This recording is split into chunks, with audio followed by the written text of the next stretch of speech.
Bem-vindo ao Produtor Quer Saber. Hoje continuamos a nossa série de entrevistas sobre os temas que serão discutidos no segundo Diálogo Agrícola Brasil-Estados Unidos, que vai ser realizado aqui em Brasília no dia 19 de outubro. E o nosso assunto de hoje são as startups do agronegócio. E para explicar tudo para você, está aqui no nosso estúdio o coordenador técnico do Instituto CNA, Carlos Ribeiro. Bom dia, Carlos. Bom dia. Carlos, vamos começar então explicando o que são as startups, né? Bom, a startup é um termo em inglês que é para designar empresas jovens, né, que estão iniciando no mercado. Elas tiveram esse nome criou uma certa fama há muito tempo atrás, logo no início das empresas de internet, as empresas.com, e hoje são utilizadas para essas empresas que têm, geralmente, novas ideias, vinculadas geralmente à área de tecnologia, e que têm, num primeiro momento, um custo baixo e que tentam, vislumbram uma grande escalabilidade, né? Ou seja, podem vir a crescer, tem uma grande visibilidade esse tipo de empresa. E quais são os tipos de financiamento para essas empresas que estão começando, as startups? Tá. Bom, algumas startups têm financiamento próprio, mas na sua grande maioria elas hoje têm duas fontes de financiamento. Ou são os financiamentos colaborativos, são esses sites de financiamento comunitário, que muitas startups iniciaram nesse sentido, né? O que é interessante porque elas já têm uma noção de como é que o público vai receber o produto ou o serviço que ela está criando, que ela está atuando naquela área. E uma outra fonte de financiamento são as aceleradoras, são empresas que vislumbram nessas startups um grande crescimento. Então, elas injetam dinheiro, injetam apoio logístico, até de treinamento, e geralmente o que elas pedem em troca é um percentual no controle acionário da empresa. O Instituto CNA fez um mapeamento das startups? Sim, a gente fez um breve mapeamento, a gente identificou algumas startups aqui no Brasil já que estão atuando nesse meio rural. Esse mapeamento se deu porque a gente viu uma entrevista, se não me engano, no Valor Econômico, em junho desse ano, foi bem recente, que tratava sobre algumas startups que estavam se destacando no meio rural.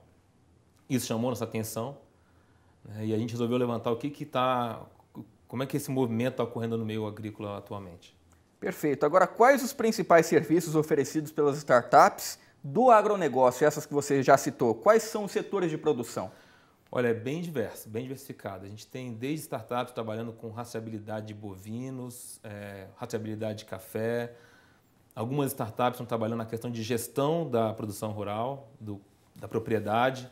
Então, além de de tratar da questão financeira, que é uma parte importante da propriedade, algumas têm incrementado com a implantação de aplicativos, sensores de temperatura, sensores foliares para identificar a melhor época de irrigar, sensores que tentam prever a incidência de pragas. Então, você tem hoje startups atuando na área além disso, tem agricultura de precisão, tem muita startup trabalhando nesse sentido, startups trabalhando com a área de mapeamento. Então, faz uma mapeamento da propriedade e daí ela vai identificar como é que está o índice de produtividade das lavouras, qual que é a época correta de colheita, como é que está a incidência de pragas, e isso facilita a vida do produtor para indicar a hora dele agir no campo. E como é que está o mercado de startups no país? Olha, é um mercado bem aquecido. Eu fiz uma pesquisa recente na Associação Brasileira de Startups, a ABS. Hoje eles têm mais ou menos uns 3.800 associados. No meio rural, isso corresponde a 0,2% só. São só 80 startups que eles têm associadas, que são vinculadas ao meio agrícola.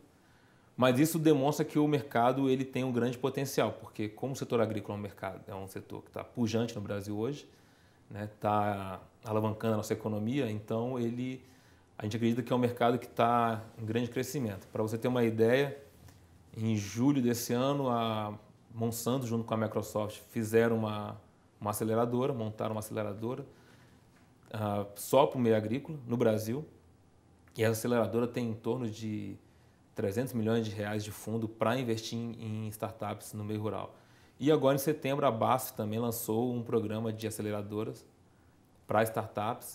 Foi como se fosse não é um sorteio, mas é como se fosse eles selecionaram algumas startups, né? Tem um investimento menor do que esse, mas em torno de 150 mil por startup que eles estavam financiando. Saiu o resultado agora em setembro, são 3 ou 5 startups que vão financiar esse ano.